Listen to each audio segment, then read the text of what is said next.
Eh bien, chers amis, c'est notre deuxième causerie ce matin. Cette causerie-là, comme je vous l'ai annoncé hier, sera sur l'amour de Dieu. Pour commencer, si vous voulez, nous allons prier ensemble un instant l'Esprit Saint de nous éclairer. Jésus, tu as promis ton Esprit Saint pour nous rappeler tout ce que tu as dit et nous guider jusqu'à la vérité entière. Et l'Écriture nous dit que l'Esprit Saint, c'est lui qui diffuse l'amour divin dans nos cœurs. Alors nous te demandons, Jésus, de faire descendre sur nous ton Esprit pour que nous puissions comprendre le mieux possible comment Dieu nous a aimés. Amen. Le sujet d'aujourd'hui est extrêmement précieux puisque nous allons regarder les exemples que Dieu nous a donnés. Vous lisez dans Saint Jean que Dieu nous a aimés le premier. Déjà dans l'Ancien Testament, le premier des commandements que Dieu a donné, c'est « Tu aimeras ton Dieu de tout ton cœur, de toute ton âme, de toutes tes forces et de tout ton esprit. » Si Dieu nous demande de l'aimer de tout notre être, c'est parce que lui nous a donné l'exemple de l'amour parfait. Saint Jean dit, Dieu a tellement aimé le monde qu'il nous a donné son Fils unique. Nous verrons tout à l'heure tout ce que cela comporte. L'amour de Dieu, c'est une longue histoire. Du côté de Dieu, ce n'est pas de l'histoire, parce que Dieu est éternel. Éternel est son amour, nous dit l'Écriture. Mais du côté des hommes, nous pouvons imaginer l'histoire de cet amour de Dieu pour les hommes au cours des siècles, du moins pour les siècles qu'on appelle historiques. Dieu d'abord a démontré ce qu'il était par la création. C'est par amour qu'il a créé, et Dieu est amour. Dieu est amour, il ne peut pas s'empêcher de partager ce qu'il a et ce qu'il est. Dieu ne peut pas créer autrement qu'il n'est lui-même. Chaque être produit selon sa nature, et Dieu est amour. Dieu ne pouvait pas s'empêcher de créer, à la fois pour manifester son amour et pour le partager avec d'autres êtres. C'est comme ça que Dieu a créé à la fois les anges et les hommes. Les anges sont d'une nature différente de la nôtre, plus subtile. Et ils ont des fonctions diverses que nous n'avons pas à analyser ce matin. Mais il y a les hommes, dont l'Écriture dit qu'ils ont été créés de peu inférieurs aux anges. Cette création de Dieu par amour est une grande merveille. Et Dieu qui est libre et intelligent a créé des êtres libres et intelligents, comme lui. Dieu a fait les hommes à son image. Il les a créés libres. Et c'est précisément cette liberté qui est la pierre d'achoppement de nos vies. Dieu remet notre sort entre nos mains en nous laissant libres de choisir. Si nous ne pouvons pas choisir, si nous agissons comme des machines, nous ne pouvons pas avoir de mérite. Pour que nous ayons du mérite de nos bonnes actions, il faut absolument que nous puissions choisir librement de les faire. Mais la liberté comporte pour nous un danger. C'est de sortir du chemin que Dieu a tracé. Dieu nous a tracé un chemin pour que nous puissions vivre avec lui éternellement heureux et être co-créateurs avec lui dans la création. Mais un jour vint ce qu'on a appelé la chute. La chute, c'est la séparation d'avec Dieu à cause de la liberté, pour choisir un autre mode de procéder, un autre chemin différent de celui de Dieu, mais qui avait une apparence meilleure à nos vues. Et c'est de ce moment-là, du moment de la chute, qu'est venue cette immense illusion de la séparation d'avec Dieu. Pour nous, Dieu était resté au ciel pendant que nous étions sur la terre. Il n'y a jamais eu de séparation, sinon dans nos pensées. Dans le livre du Deutéronome, dans les premiers livres de la Bible, nous lisons le texte suivant, qui est extrêmement intéressant à méditer. Il est inutile que tu envoies un messager de l'autre côté de la mer pour t'apporter le message de Dieu.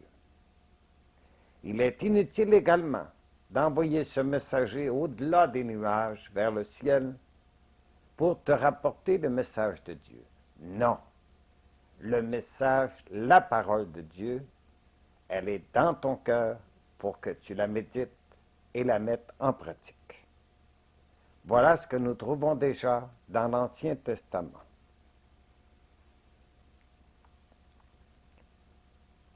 Mais Dieu, voyant que ses enfants étaient sortis du chemin qu'il avait tracé et qu'ils s'égaraient dans toutes leurs pensées mauvaises, à cause de son amour, a cherché par tous les moyens à ramener ses enfants vers lui pour de nouveau leur communiquer sa vie et les rendre heureux éternellement. Et c'est comme cela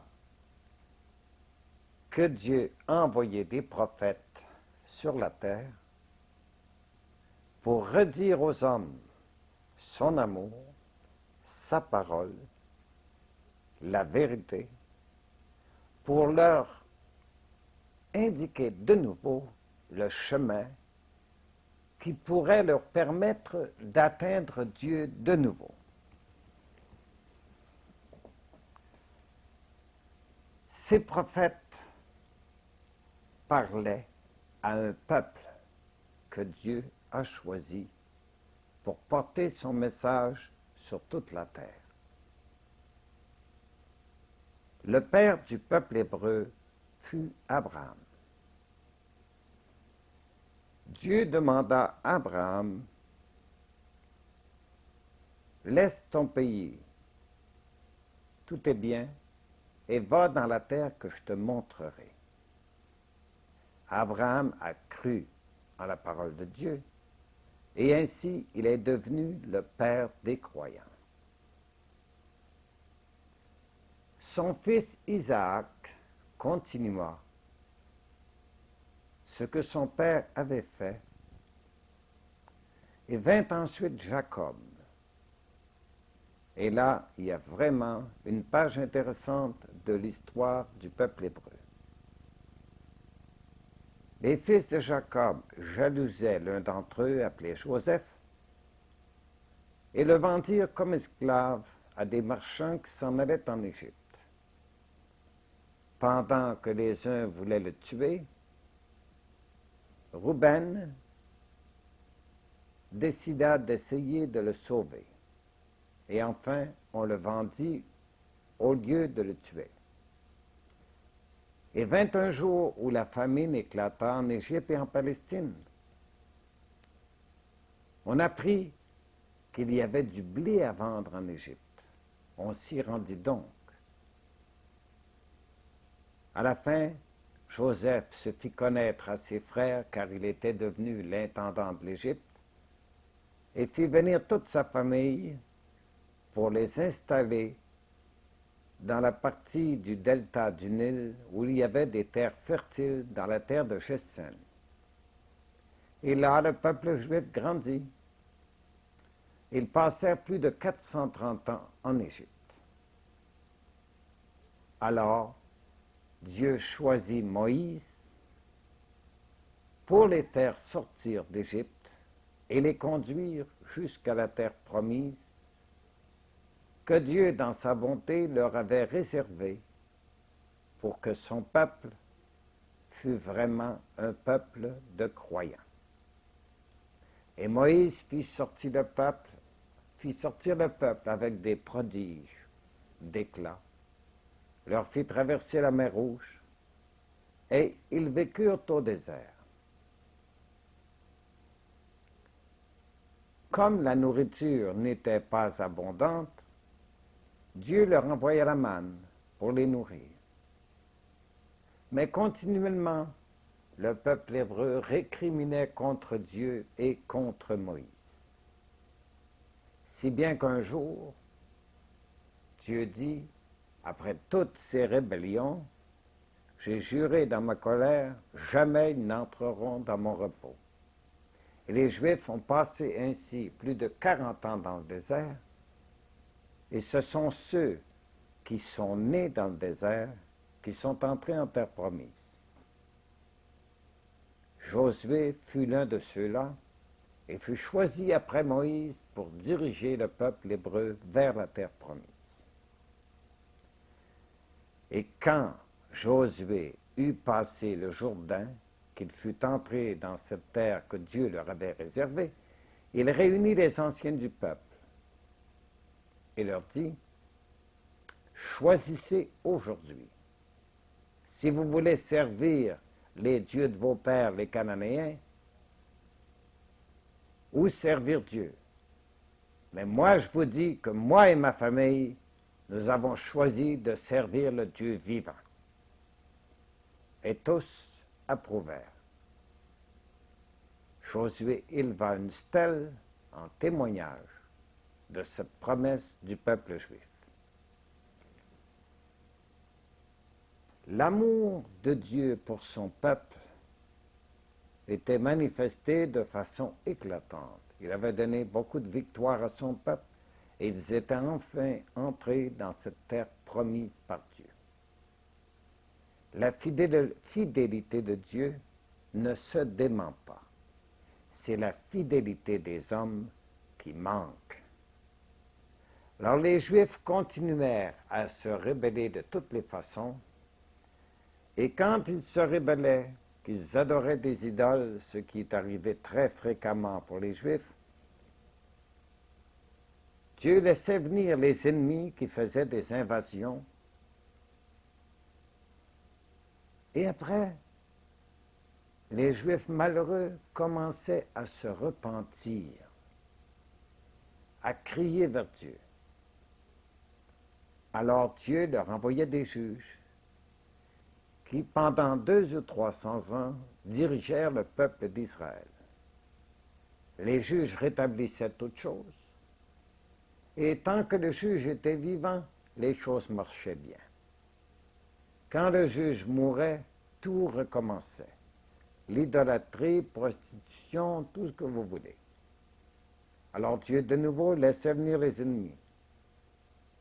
Et il fallut presque 300 ans pour que vint enfin le plus grand roi d'Israël. Après les juges, le peuple demanda un roi. On leur donna Saül qui fut rejeté. Puis vint le jeune David, choisi dès son enfance comme le futur roi d'Israël. Avec David et Salomon, nous arrivons à l'apogée du royaume des Juifs en Palestine. Mais la fidélité des hommes n'est pas longue. Avec Salomon, le fils de David, déjà les choses commencent à se détériorer. Et Salomon, sur la fin de sa vie, construisit des temples d'idoles pour ces femmes que des rois voisins lui avaient données et qui étaient d'autres religions. Salomon tomba dans l'idolâtrie et les choses ne purent aller bien loin. Tout de suite après lui, son royaume fut divisé. Jéroboam fut le chef des tribus du Nord, les 10 tribus du Nord, pendant que Roboam demeurait le roi des tribus du Sud. Mais Jéroboam était un Égyptien, un idolâtre. Il conduisit le peuple du Nord, les 10 tribus du Nord, à construire un temple. Et devant le temple, il y avait un veau d'or, comme en Égypte. Et c'est ainsi que commença l'histoire des tribus du Nord indépendantes. Et c'est comme cela aussi que pour les Juifs du Sud, de Juda et Benjamin, les 2 tribus du Sud, ceux du Nord sont toujours restés des hérétiques et des gens perdus. Et encore au temps du Christ, on disait de la Galilée qu'elle était la Galilée des païens. Les choses durèrent 200 ans. Tous les rois qui passèrent en Israël, qui demeuraient à Samarie, tous ces rois furent des impies. Les choses durèrent seulement 200 ans. Et tout fut renversé. Le roi d'Assyrie s'en vint, fit l'invasion et transporta ses 10 tribus dans un autre pays. Et depuis ce temps, on les a appelés les 10 tribus perdues de la maison d'Israël. On n'a jamais pu les suivre ni savoir de quel côté ils se sont orientés. Il est probable qu'ils ont dû, avec le temps, se disséminer dans plusieurs pays, peut-être s'en aller même vers le nord, peut-être en Turquie, en Italie, en Allemagne, en Angleterre, choses comme ça, disséminés. Et ces tribus ne sont jamais revenues. On pouvait espérer après cela que les 2 tribus du Sud, les tribus de Juda et de Benjamin, démontrent leur fidélité au vrai Dieu. Mais là aussi, il y aurait eu bien des rois qui étaient des impies, pas tous cependant. Il fallut encore 200 ans seulement pour que le prophète Jérémie annonce au peuple juif qui restait que s'il ne changeait pas de vie, qu'il ne cessait pas d'adorer des idoles, d'arriver au temple comme de parfaits hypocrites, que Dieu enverrait les Assyriens et qu'il y aurait une invasion, que ces Assyriens transporteraient dans leur pays toute la main-d'œuvre utile, et c'est ce qui est arrivé en l'an 600. Les Juifs sont partis pour la captivité qui a duré 70 ans. Ce qui veut dire qu'ils ne sont jamais revenus. Ce sont leurs enfants, mais encore beaucoup plus leurs petits-enfants qui sont venus refaire le temple de Jérusalem et se réinstaller dans la fameuse terre promise. En captivité, les Juifs commencèrent à réfléchir, à se repentir et à crier de nouveau vers Dieu d'avoir pitié d'eux. Et Daniel disait, c'est vrai Seigneur que nous avons péché, comme nos pères. Mais nous nous repentons et regarde-nous avec ta miséricorde. Penche-toi sur ton peuple. Il fallut 70 ans pour qu'un ordre de Cyrus permette aux Juifs qui voulaient s'y rendre d'aller reconstruire le temple de Jérusalem. Nous pensons bien qu'après la captivité, tout irait bien. Le châtiment avait été tellement grave, tellement sévère et tellement dur qu'on pouvait espérer que les Juifs ne recommenceraient jamais. Mais la faiblesse humaine n'a pas de limite. Nous ne savons vraiment pas de mémoire. Il fallut une centaine d'années afin que la corruption recommence et ne finisse plus jamais. Si bien que rendu au temps où Jésus apparut, le grand prêtre était un Sadducéen, et c'était un des deux clans des Juifs, les Sadducéens. Les Sadducéens ne croyaient pas à l'immortalité de l'âme, ni qu'il y eût des esprits créés par Dieu au-dessus de nous. Alors imaginez, c'était un Sadducéen qui dirigeait le peuple juif dans la foi, alors qu'il n'avait pas de foi ou à peu près. Il était temps que Dieu, dans son amour, fasse quelque chose de nouveau pour son peuple. Et Dieu décida d'envoyer son Fils pour venir sauver ceux qui étaient perdus.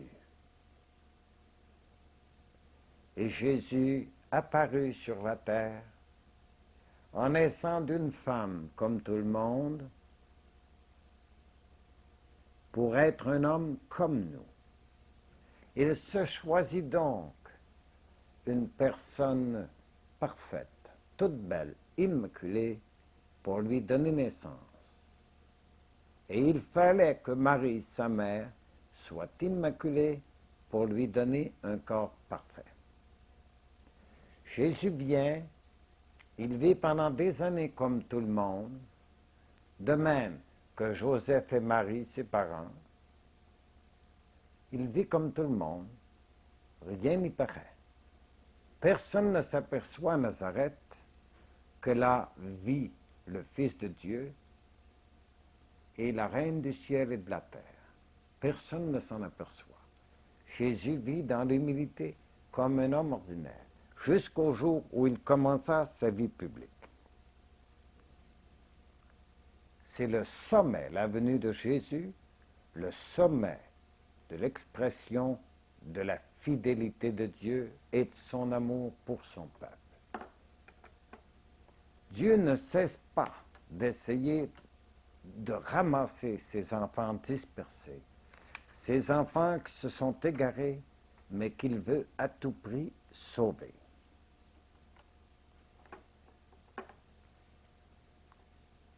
Jésus vient acceptable par tout le monde. Il vient tout humble, toute bonté, tout amour, toute compréhension.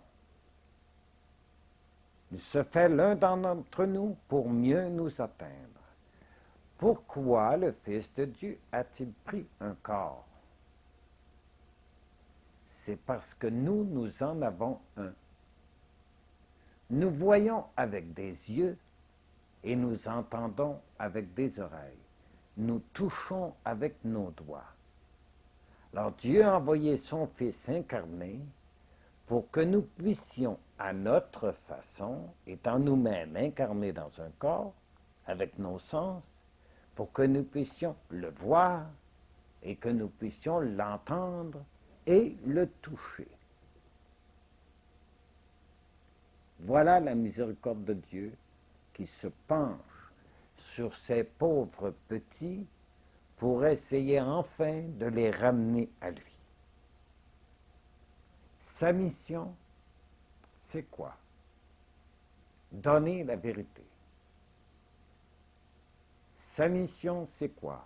Être le chemin qui conduit à Dieu. Sa mission, c'est être la vie divine à redonner à ces pauvres enfants qui l'avaient perdue. Voilà sa mission. Donner la vérité. Et il disait, la vérité vous rendra libre. Si nos actions sont mauvaises, c'est parce que nos pensées sont mauvaises.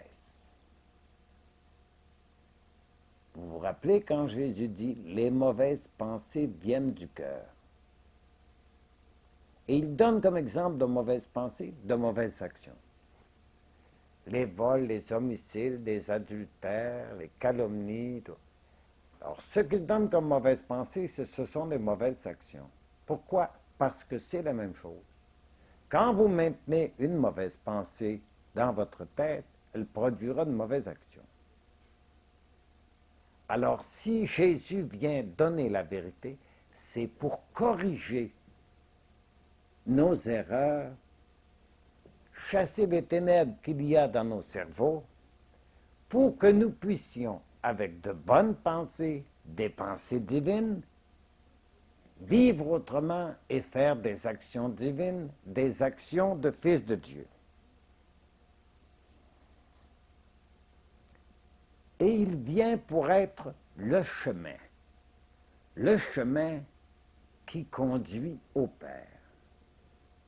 Il fait lui-même ce chemin de monter vers Dieu pour que nous sachions comment faire en le voyant agir, non seulement en l'entendant parler, mais en le voyant agir. Regardez par exemple comment il illustre l'amour du Père.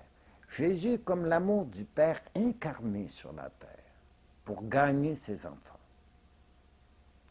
Regardez Jésus avec Marie-Madeleine qui, dans un repas chez un pharisien, vient verser du parfum sur ses pieds et pleurer près de lui. Simon le pharisien, tout de suite, commence ses critiques. Il dit à ses amis, ça, ce n'est certainement pas un prophète parce qu'il n'est pas capable de reconnaître une prostituée. C'est sûrement pas un prophète. Et Jésus dit, lui, il lui sera beaucoup pardonné parce qu'elle a beaucoup aimé. Il a compris Marie-Madeleine, qui avait sûrement quelque chose de bon en elle, et qu'il suffisait de ranimer ce feu pour qu'un incendie d'amour puisse prendre. Et Madeleine devint une sainte, tandis que Simon le pharisien n'est jamais devenu un saint. Il fallait l'amour de Jésus, sa miséricorde, pour prendre cette misère et la transformer en une âme sainte. Comme dans la nature, Dieu est assez puissant pour faire des diamants avec du charbon. Dieu est tout puissant. Son amour est créateur. Son amour transforme. Son amour crée. C'est ce qui est arrivé pour Marie-Madeleine. Un autre exemple de cet amour et de cette miséricorde, c'est quand il a choisi Matthieu. Matthieu, c'était un publicain, donc un homme détesté des Juifs, un pécheur. Et Matthieu, quand il a été choisi, a donné un repas dans sa famille et a invité les autres publicains, naturellement. Puis les pharisiens se sont approchés aussi pour critiquer, naturellement. Votre maître mange avec les publicains et les pécheurs. Tout le monde sait, évidemment, que qui s'assemble se ressemble. Donc, c'est un pareil. C'est un glouton. Il mange avec les publicains et les pécheurs. Et Jésus dit, entendant ces critiques, leur dit, le Fils de l'homme, il est venu sauver ce qui était perdu. Il n'a pas besoin de venir chercher ceux qui n'étaient pas perdus. Il vient chercher ceux qui étaient perdus. Et il leur dit aussi, apprenez que je veux la miséricorde et non pas le sacrifice. Ce ne sont pas ceux qui sont en santé qui ont besoin du médecin, mais ceux qui sont malades. Et moi, je suis venu précisément sauver ceux qui étaient perdus. Voilà la mission de Jésus. Faire connaître l'amour du Père qui veut sauver tous ses petits-enfants. Jésus le dit carrément. C'est la volonté de mon Père que tous les hommes arrivent à la connaissance de la vérité et qu'ils soient sauvés. Dieu essaie continuellement de nous ramener sur le bon chemin. Et si nous avons des défauts, si nous avons des misères, et nous en avons tous, Dieu est capable de nous transformer par sa grâce.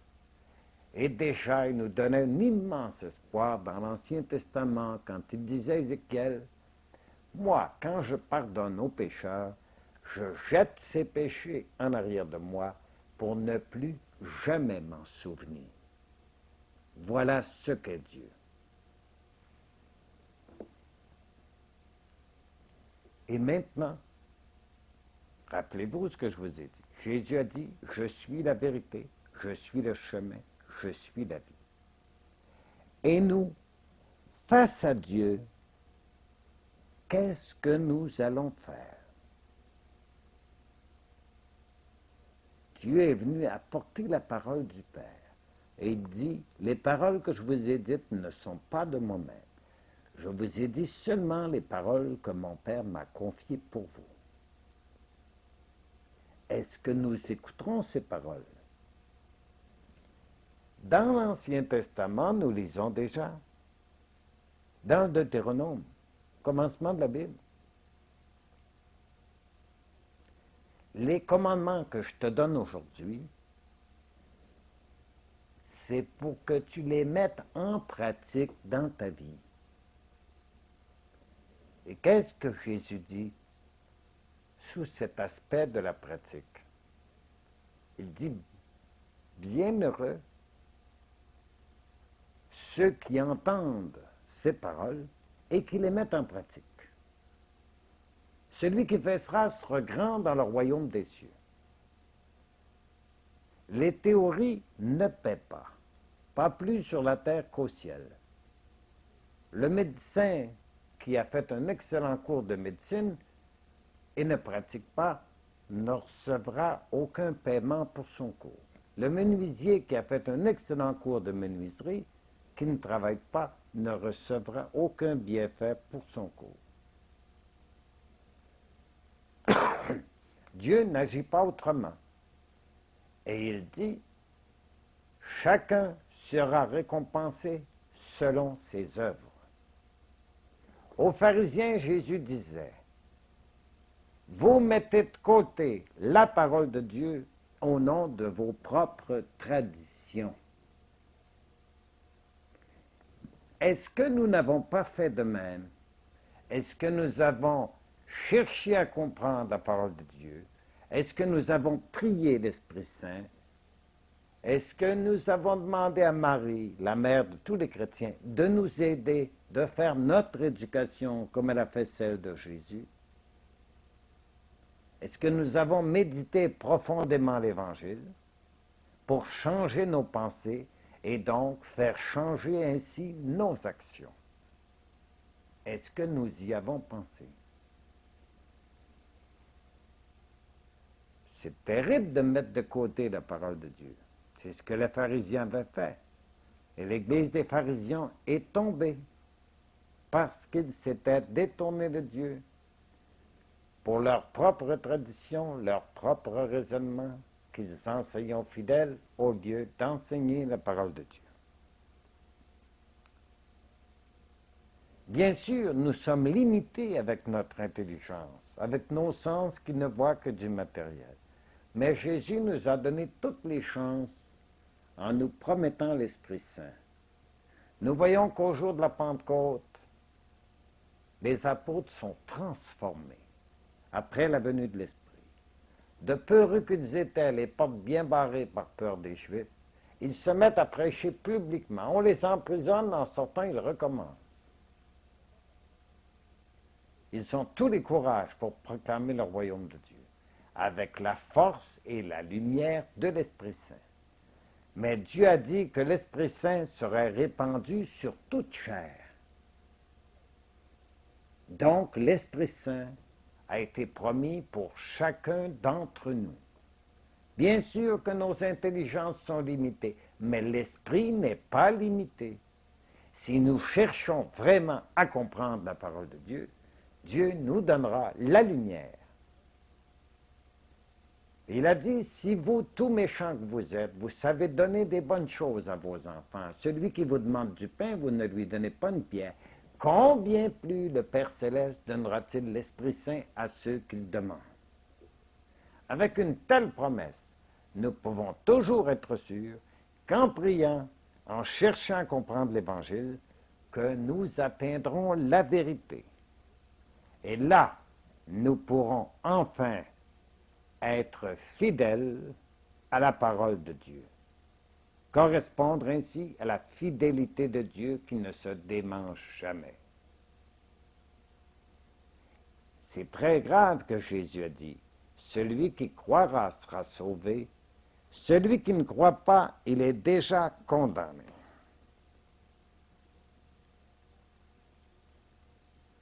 En conclusion, qu'est-ce que nous allons dire? Si Dieu a montré tant d'amour pour son peuple et pour chacun d'entre nous, quelle sera notre réponse? Quelle sera notre réponse dans nos actions et nos pensées? Car Jésus dit, vous êtes la lumière du monde. Que votre lumière brille devant les hommes, afin que, voyant vos bonnes œuvres, ils glorifient votre Père qui est dans les cieux. Merci.